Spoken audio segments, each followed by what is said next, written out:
Well, right now everything seems to be speeding up. I mean, this is just, it's like I mean, a lot of the psychedelic thinkers are interested in this whole 2012 date as some kind of culmination point.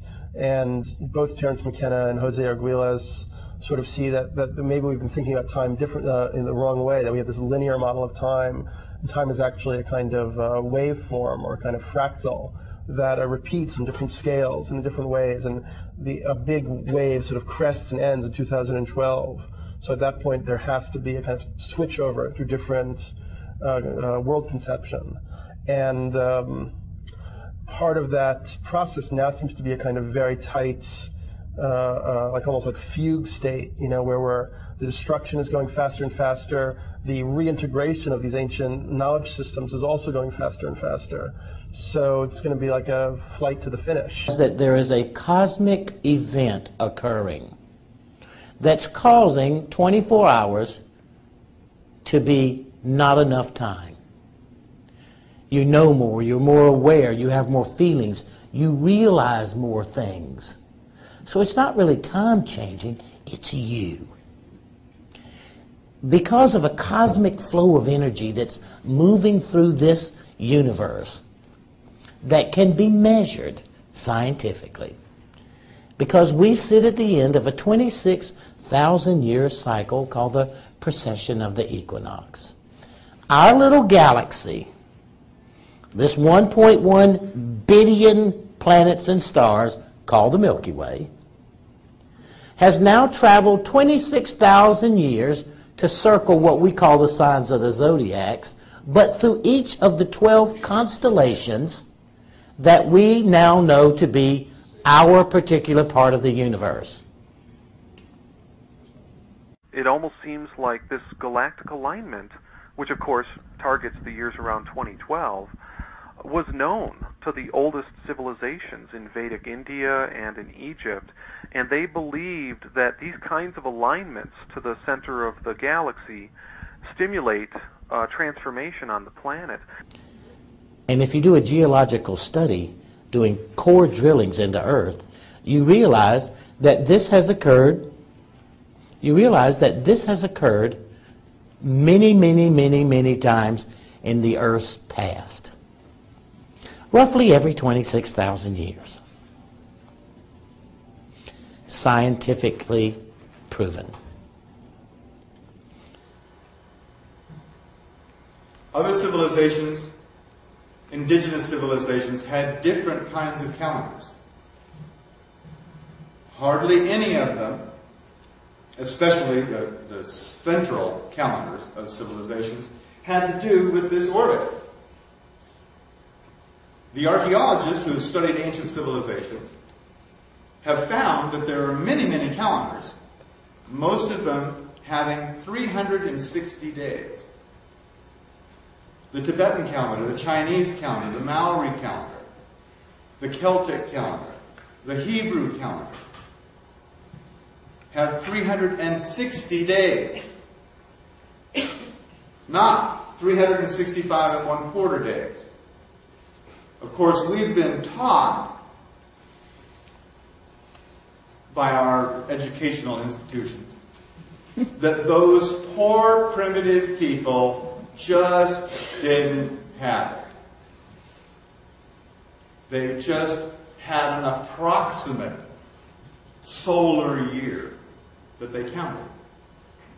And they were just too dumb to know the truth.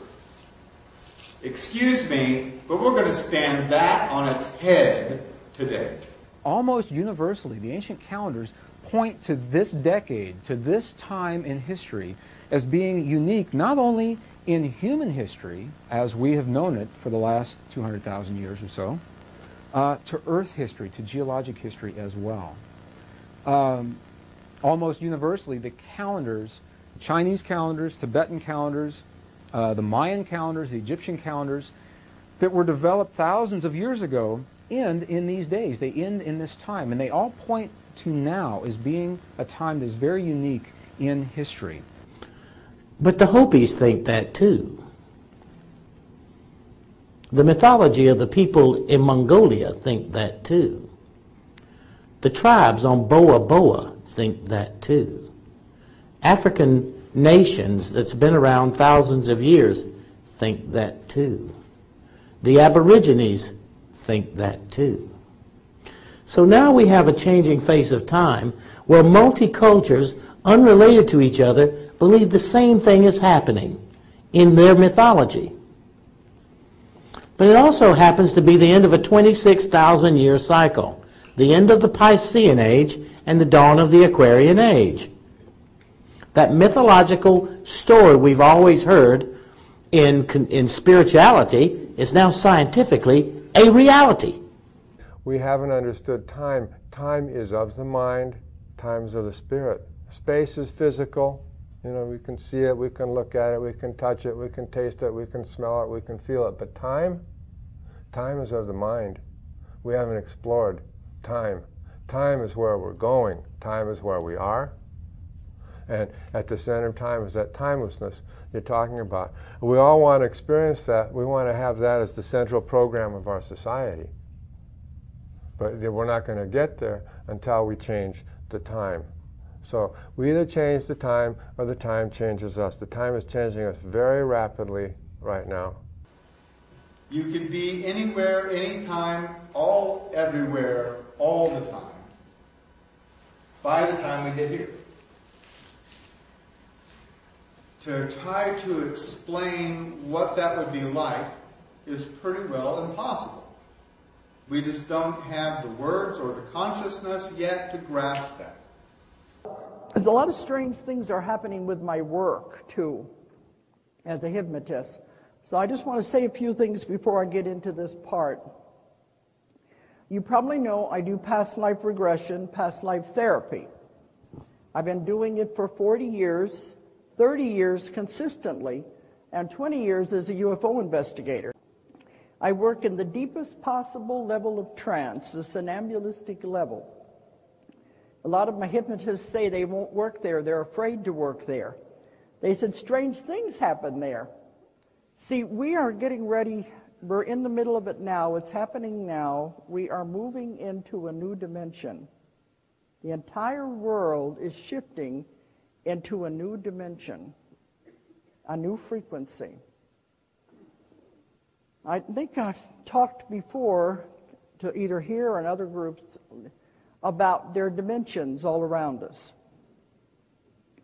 We just can't see them. They're all vibrating at different frequencies. But the most important thing of all, especially right now, is to get rid of all this old karma.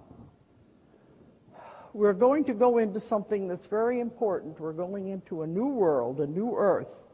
You can't drag this karma with you. The new earth is going to be beautiful and perfect and positive. There's no room for negative karma. You've got to get rid of it.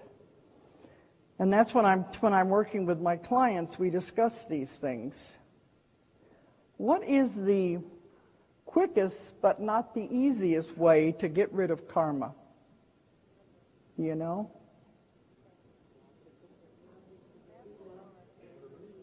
Some people say, do it back to them. That doesn't do anything but keep perpetuating. Forgive. You have to forgive. You got to let it go. Very, very difficult. Very, very hard. How many of you know Annie Kirkwood? We were talking about the New Earth, and she said she had this vision of the Earth as a solid ball.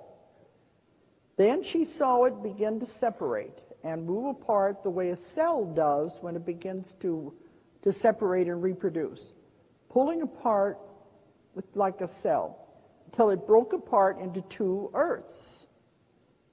Over here, she heard them saying, "We did it, we did it, we did it." Over here, she heard them say, "Poor thing, she died," believing all of that. So see, the one will not be aware of the other. And that's what they mean by those left behind, will not even be aware that anything has happened. The old Earth is still there, vibrating at this lower frequency with all these terrible things happening to it, but the other Earth moves into the new dimensions, vibrating so fast it becomes invisible. So they are not aware anything has ever happened.